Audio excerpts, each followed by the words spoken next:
and Finance Minister P. Chidambaram has kicked off his roadshows to attract foreign investors in India.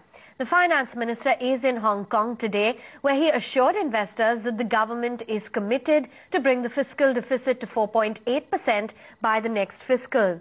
He also said that there is no case for a ratings downgrade and reiterated that the recent reform momentum of the recent months will be sustained by the government.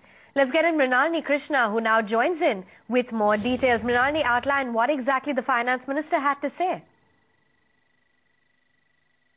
Well, it was a hard sell for Indian economy. Finance Minister P. Chidambaram met with institutional investors in Hong Kong today, and he did say that under no circumstances will the fiscal deficit target for FY13 be breached, and for FY14 it will continue to, the government will maintain its fiscal deficit target of 4.8%. In fact, he also said that fiscal prudence will be the key highlight of the budget that he is going to be presenting very, very soon.